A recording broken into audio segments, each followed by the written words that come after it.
Hello students, welcome to the Econoplus YouTube channel. आज video रे आम एक इम्पोर्टेंट टॉपिक ऊपर डिस्कशन करूँ।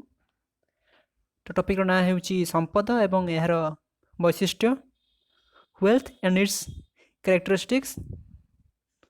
तो जदि तुम मैंने पूर्व भिडियोटी को देखी ना हो ताले देखी दियो, जहाँ फल कि आज भिडियोटी को बुझापी सहज हे। ताले चलो भिडियोटी को स्टार्ट करवा।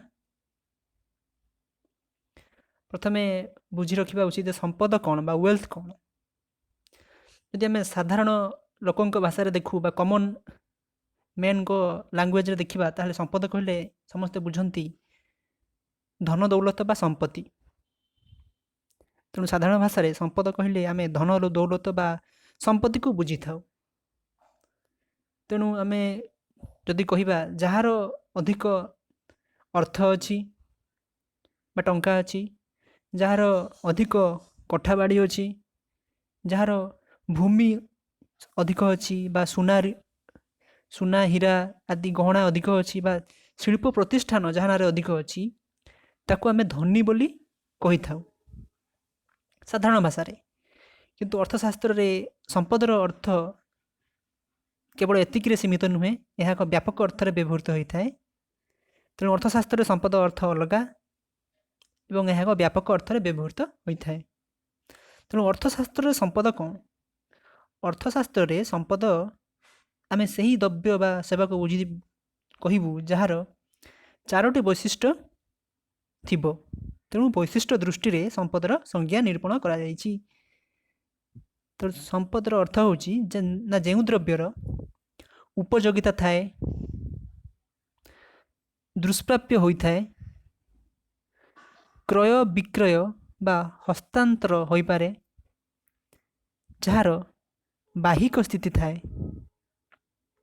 तेणु ये चारोटी वैशिष्ट्य प्रथमटी है उपयोगिता थिबो, द्वितीयटी दुष्प्राप्य होइथिबो बा स्कार्सिटी जोड़ा कुआ जाय आमे इंग्रजी रे, तृतीयटी होची क्रय विक्रय बा हस्तांतर होई पारुथिबो, एवं चतुर्थटी जार बाहिक स्थिति बा बाहिक स्थिति थिबो। तेणु चारोटी वैशिष्ट्य थिबा द्रव्य को संपद पदवाच्य करा जाय थाए अर्थशास्त्र रे। तेणु अर्थशास्त्र रे केवल जे धन दौलत बा संपत्ति को संपद कहा जाए ता नुहे, जो द्रव्य यही चारोटी वैशिष्ट्य थिबो ताहाकु आमे संपद बोली कहबू। तेणु संक्षेप रे कहया पई गले अर्थनैतिक द्रव्य को संपद कहा जाए, अर्थात समस्त दुष्प्राप्य द्रव्य से भौतिक बा अभौतिक हो पारती, से समस्त दुष्प्राप्य द्रव्य को संपद पदवाच्य कहा जाए। जो माने अर्थनैतिक द्रव्य कौन जानी ना हो से माने हमर पूर्व वीडियो रे जो द्रव्य एवं यार प्रकार भेद से जाई देखि परिबो अर्थनैतिक द्रव्य कौन। तबे आमे बुझिलु संपद हेउची सही समस्त द्रव्य बा सेवा जार उपयोगिता थिबो, दुष्प्राप्य होइथिबो, क्रय विक्रय बा हस्तांतर होइथिबो एवं जार बाहिक स्थिति थिबो। तेणु संपदर माने बा अर्थ बुझिला परे आमे तार केतक वैशिष्ट्य विषय रे आलोचना करिबु। संपदर वैशिष्ट्य बा कैरेक्टरिस्टिक्स ऑफ वेल्थ संपद रूपे विवेचित हेबा पई द्रव्यर केतक निर्दिष्ट वैशिष्ट्य बा लक्षण बा कैरेक्टरिस्टिक्स थिबा आवश्यक। एही समस्त वैशिष्ट्य गुड़िक आमे आलोचना करिबु। प्रथमटी हेउछि उपयोगिता बा यूटिलिटी। उपयोगिता कौन ना उपयोगिता हेउछि द्रव्य एवं सेवार मानव अभाव पूरणकारी क्षमता हेउछि उपयोगिता। जो मन उपयोगिता कौन जानी ना ताहले हमर उपयोगिता ऊपर एक वीडियो अछि ताको देखि परिबो। तेणु द्रव्यर बा सेवार मानवीय अभाव पूरणकारी क्षमता को उपयोगिता बोली कहा जाए। तेणु संपदर प्रथम एवं प्रधान गुण हेउछि उपयोगिता। संपद बोली स्वीकृत हेबाकु हेले द्रव्यटीर उपयोगिता थिबा नित्यांत आवश्यक। तेणु संपद पदवाच्य द्रव्य मानवीय अभाव पूरण क्षमता विशिष्ट हेबा आवश्यक। कि अन्य पक्ष जदि आमे कहिबा ଉପଯୋଗିତା ବିହୀନ ଦ୍ରବ୍ୟ ଅର୍ଥାତ୍ ଯେଉଁ ଦ୍ରବ୍ୟର ଉପଯୋଗିତା ନାହିଁ ତାକୁ କେହି ଆବଶ୍ୟକ କରିନଥାନ୍ତି, ତେଣୁ ତାହାକୁ ସମ୍ପଦ ବୋଲି ଗ୍ରହଣ କରାଯାଏ ନାହିଁ। ଏହାର କେତେକ ଉଦାହରଣ ଦେଖିବା, ଯେମିତିକି ପଚା ଅଣ୍ଡା। ପଚା ଅଣ୍ଡାର ଉପଯୋଗିତା ନାହିଁ, ପଚା ପରିବାର ମଧ୍ୟ ଉପଯୋଗିତା ନାହିଁ, କିମ୍ବା ପଚା ଫଳ, ଏଗୁଡ଼ିକର ଉପଯୋଗିତା ନଥାଏ, ତେଣୁ ଏଗୁଡ଼ିକ ସମ୍ପଦ କେବେ ହେଲେ ହୋଇପାରିବ ନାହିଁ। ତେଣୁ ସମ୍ପଦ ହେବା ପାଇଁ ଗୋଟିଏ ଦ୍ରବ୍ୟର ପ୍ରମୁଖ ବୈଶିଷ୍ଟ୍ୟ ହେଉଛି ଦ୍ରବ୍ୟଟିର ଉପଯୋଗିତା ଥିବା ଆବଶ୍ୟକ। ତେବେ ବୁଝିଗଲା। ତେବେ ପରବର୍ତ୍ତୀ ବୈଶିଷ୍ଟ୍ୟକୁ ଯିବା, ଯାହାର ହେଉଛି ସ୍ୱଳ୍ପତା ବା ସ୍କାର୍ସିଟି। କେବଳ ଉପଯୋଗିତା ଥିଲେ କୌଣସି ବସ୍ତୁ ସମ୍ପଦ ହୋଇପାରିବ ନାହିଁ। ଯେମିତି ତୁମେ ଦେଖ, ସୂର୍ଯ୍ୟକିରଣ ତାର ଉପଯୋଗିତା ଅଛି,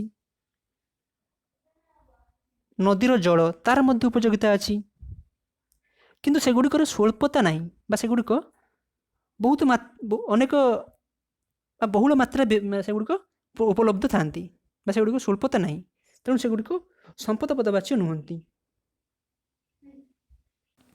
ତେଣୁ ସ୍ୱଳ୍ପତା ହେଉଛି ସମ୍ପଦର ଅନ୍ୟ ଏକ ବୈଶିଷ୍ଟ୍ୟ। ସ୍ୱଳ୍ପତାର ଅର୍ଥ ହେଉଛି ଯେଉଁ ଦ୍ରବ୍ୟର ଡିମାଣ୍ଡ ତାହାର ସପ୍ଲାଏ ଅପେକ୍ଷା ଅଧିକ, ବା demand is greater then supply. ଯେଉଁ ଦ୍ରବ୍ୟର ଚାହିଦା ତାହାର ଯୋଗାଣ ତୁଳନାରେ ଅଧିକ, ବା ଉଲ୍ଟେଇ କହିଲେ ଯୋଗାଣ ତୁଳନାରେ ଚାହିଦା ଅଧିକ, ବା ଚାହିଦା ତୁଳନାରେ ଯୋଗାଣ କମ୍ କହିପାରିବା ଆମେ। ତେଣୁ demand is greater then supply, ଯେଉଁ ଦ୍ରବ୍ୟର ଅଛି ତାହାର ସ୍ୱଳ୍ପତା ଅଛି ବୋଲି କୁହାଯାଏ। କାରଣ ଯେତିକି ଡିମାଣ୍ଡ ତା ସପ୍ଲାଏ ତାର କମ୍ ତାଠୁ, ତେଣୁ ଏହାର ସ୍ୱଳ୍ପତା ଅଛି। ତେଣୁ ସ୍ୱଳ୍ପତା ହେଉଛି ସମ୍ପଦର ଅନ୍ୟ ଏକ ବୈଶିଷ୍ଟ୍ୟ। ସ୍ୱଳ୍ପତା ଥିଲେ କ'ଣ ହେବ ନା, ସ୍ୱଳ୍ପତା ଯେଉଁ ଦ୍ରବ୍ୟର ସ୍ୱଳ୍ପତା ଥାଏ ସେହି ଦ୍ରବ୍ୟର ବିନିମୟ ମୂଲ୍ୟ ଥାଏ। ସ୍ୱଳ୍ପତା ଥିଲେ ହିଁ ଦ୍ରବ୍ୟର ବିନିମୟ ମୂଲ୍ୟ ରହିବ। ଆମେ ଆଲୋଚନା କରୁଥିଲୁ ଯେ ସୂର୍ଯ୍ୟକିରଣ ବା ନଦୀର ଜଳ ଏଗୁଡ଼ିକର ସ୍ୱଳ୍ପତା ନାହିଁ, ତେଣୁ ଏଗୁଡ଼ିକର ବିନିମୟ ମୂଲ୍ୟ ନାହିଁ। ଯେଉଁ ଦ୍ରବ୍ୟର ବିନିମୟ ମୂଲ୍ୟ ନଥାଏ ତାହାକୁ କୁହାଯାଏ ମୁକ୍ତ ଦ୍ରବ୍ୟ। ତେଣୁ ଦ୍ରବ୍ୟ ଏବଂ ଏହାର ପ୍ରକାର ଭେଦରେ ଆମେ ପଢ଼ିଛୁ, ମୁକ୍ତ ଦ୍ରବ୍ୟର ବିନିମୟ ମୂଲ୍ୟ ନଥାଏ, କେବଳ ବ୍ୟବହାରିକ ମୂଲ୍ୟ ଥାଏ, କିନ୍ତୁ ଅର୍ଥନୈତିକ ଦ୍ରବ୍ୟର ଉଭୟ ବିନିମୟ ମୂଲ୍ୟ ଏବଂ ବ୍ୟବହାରିକ ମୂଲ୍ୟ ଥାଏ। ତେଣୁ ବିନିମୟ ମୂଲ୍ୟ ଯେହେତୁ ନଥାଏ, ତେଣୁ ମୁକ୍ତ ଦ୍ରବ୍ୟ ଗୁଡ଼ିକ ସମ୍ପଦ ପଦବାଚ୍ୟ ନୁହନ୍ତି। ମୁକ୍ତ ଦ୍ରବ୍ୟ ଯେପରିକି ସୂର୍ଯ୍ୟକିରଣ, ମୁକ୍ତ ବାୟୁ, ସମୁଦ୍ର କୂଳର ପବନ, ଏ ସମସ୍ତ ହେଉଛି ମୁକ୍ତ ଦ୍ରବ୍ୟ ଯାହାର ସ୍ୱଳ୍ପତା ନଥାଏ, ବା ଏଗୁଡ଼ିକ ବହୁଳ ଭାବରେ ମିଳିଥାଏ, ଆମକୁ ଉପଲବ୍ଧ ହୋଇଥାଏ। ତେଣୁ ଏଗୁଡ଼ିକର ସମ୍ପଦ ପଦବାଚ୍ୟ ନୁହନ୍ତି, କାରଣ ଏଗୁଡ଼ିକର ବିନିମୟ ମୂଲ୍ୟ ନଥାଏ, ଏଗୁଡ଼ିକ ଫ୍ରିରେ ମିଳିଥାଏ। କିନ୍ତୁ ସମସ୍ତ ଅର୍ଥନୈତିକ ଦ୍ରବ୍ୟ ତାର ସ୍ୱଳ୍ପତା ଥାଏ ଏବଂ ଉପଯୋଗିତା ଥାଏ। ମୁକ୍ତ ଦ୍ରବ୍ୟର କେବଳ ଉପଯୋଗିତା ଥାଏ, କିନ୍ତୁ ଅର୍ଥନୈତିକ ଦ୍ରବ୍ୟର ଉଭୟ ଉପଯୋଗିତା ଏବଂ ସ୍ୱଳ୍ପତା ଥାଏ। ତେଣୁ ଅର୍ଥନୈତିକ ଦ୍ରବ୍ୟ ଗୁଡ଼ିକ ହେଉଛି ସମ୍ପଦ ପଦବାଚ୍ୟ, ମୁକ୍ତ ଦ୍ରବ୍ୟ ଗୁଡ଼ିକ ପଦବାଚ୍ୟ ନୁହନ୍ତି। ତେଣୁ ବୁଝିଲା। ବର୍ତ୍ତମାନ ଯିବା ପରବର୍ତ୍ତୀ ବୈଶିଷ୍ଟ୍ୟ, ଯାହାକୁ କୁହାଯାଏ ବିକ୍ରୟ ଯୋଗ୍ୟତା ବା ସ୍ଥାନାନ୍ତର ଯୋଗ୍ୟତା, ମାର୍କେଟାବିଲିଟି ଅର୍ ଟ୍ରାନ୍ସଫେରାବିଲିଟି। ବିକ୍ରୟ ଯୋଗ୍ୟତା ଏବଂ ସ୍ଥାନାନ୍ତର ଯୋଗ୍ୟତା ଗୋଟିଏ ମୁଦ୍ରାର ଦୁଇଟି ପାର୍ଶ୍ୱ ପରି।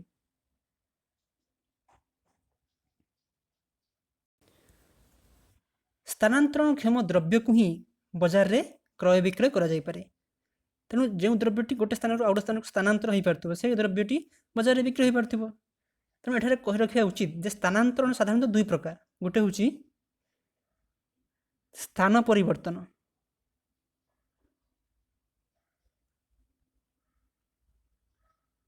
ଏବଂ ଦ୍ୱିତୀୟଟି ହେଉଛି ମାଲିକାନା ପରିବର୍ତ୍ତନ।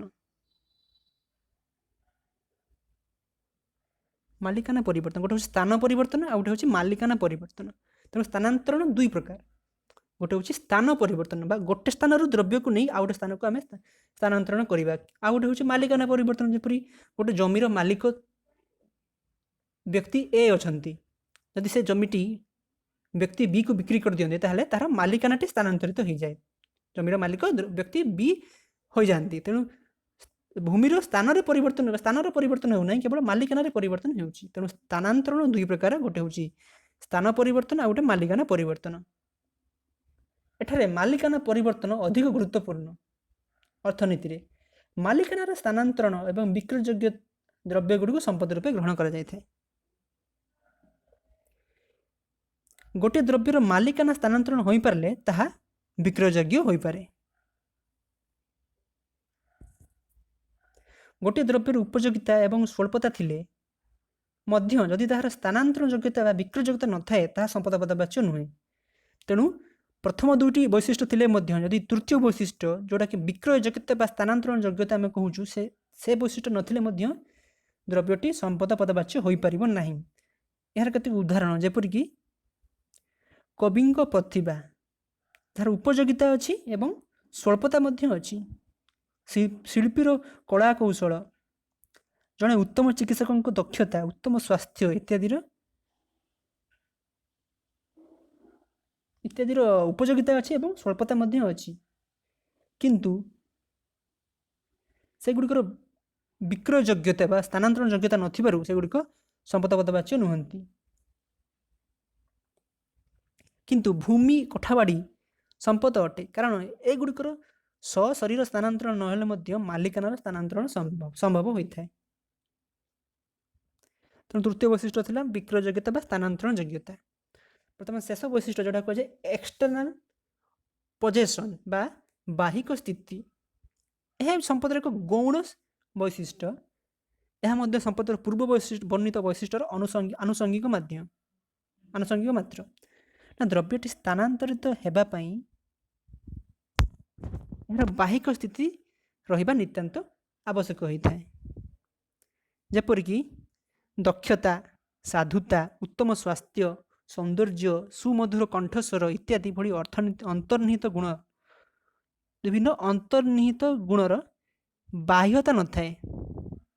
ଏଗୁଡ଼ିକ ଅନ୍ତର୍ନିହିତ, ଏହାକୁ ଆମେ ଦେଖିପାରିବା ନାହିଁ, ମାନେ ଆମେ ଦେଖିପାରିବା ନାହିଁ ଖାଲି ଆଖିରେ, ଏହା କେବଳ ଅନୁଭବ କରିପାରିବା। ତେଣୁ ଏଗୁଡ଼ିକ ସମ୍ପଦ ପଦବାଚ୍ୟ ନୁହେଁ, ଯେହେତୁ ଏହାର ବାହିକ ସ୍ଥିତି ନାହିଁ। ଏବେ ଦେଖିବା କେତେକ ଦୃଷ୍ଟାନ୍ତ ବା ଉଦାହରଣ ବିଷୟରେ।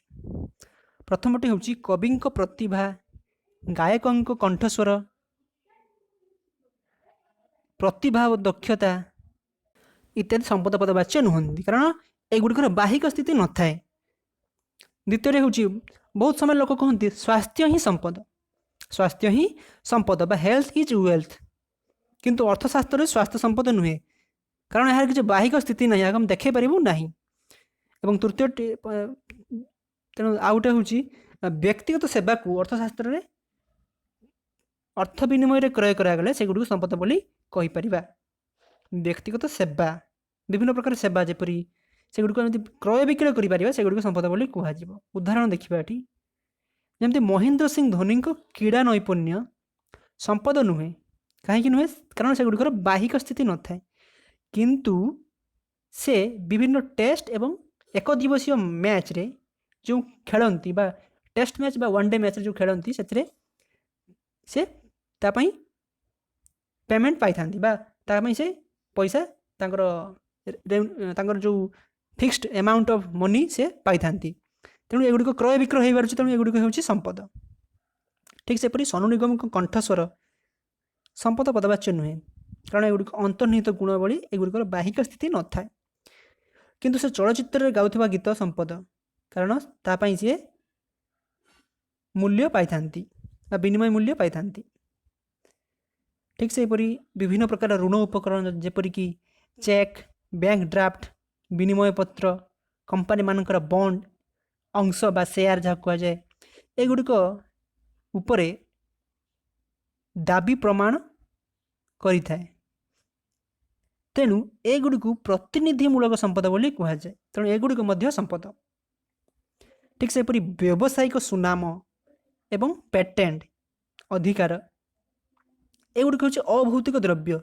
ତେଣୁ ଏଭଳି ଅଭୌତିକ ଦ୍ରବ୍ୟକୁ ମଧ୍ୟ ସମ୍ପଦ ବୋଲି କୁହାଯାଇପାରିବ। ଯେପରିକି Britannia biscuit, hero Honda motor cycle, Samsung mobile phone, Colgate toothpaste, ଏଗୁଡ଼ିକ କ'ଣ? ଏଗୁଡ଼ିକ ହେଉଛି ସୁନାମ, ବ୍ୟବସାୟିକ ସୁନାମ। ଏଗୁଡ଼ିକ ଅଭୌତିକ ଦ୍ରବ୍ୟ ହେଲେ ମଧ୍ୟ ଏଗୁଡ଼ିକ ସମ୍ପଦ ପଦବାଚ୍ୟ। ठीक सेपरी मुद्रा मुद्रा को समस्ते कहते संपद पदवाच्य किंतु संपद हिसाब से मुद्रा को ग्रहण करा जाए नहीं कहीं एगुड़िक जो 4टी वैशिष्ट्य आम आलोचना कलु सेगुड़िक मध्य केवल 3टी वैशिष्ट्य या भितर थाए। प्रथमटी हूँ स्वल्पता थाए, विक्रय योग्यता थाए एवं बाहिक स्थिति थाए किंतु जो सर्वप्रधान गुण बा वैशिष्ट्य उपयोगिता एगुड़िक न थाए। मुद्रार उपयोगिता न थाए बा गोटे कागज नोट रे कौन उपयोगिता नहीं तेणु एगुड़िक तेणु मुद्राटी संपद पदवाच्य नुहे। तेणु यहाँ था केतेक उदाहरण जहाँकि सर्ट क्वेश्चन हिसाब से परीक्षा आसी थाए। तेणु परवर्ती क्लास रे आम देखिबु संपदर श्रेणी विभाग बा क्लासिफिकेशन ऑफ वेल्थ विषय रे। तो आज भिडियोटी रे एतिकी। जदि तुम मानक भिडियोटी भल लगुच ताले लाइक शेयर और सब्सक्राइब करने भूलु नहीं। धन्यवाद।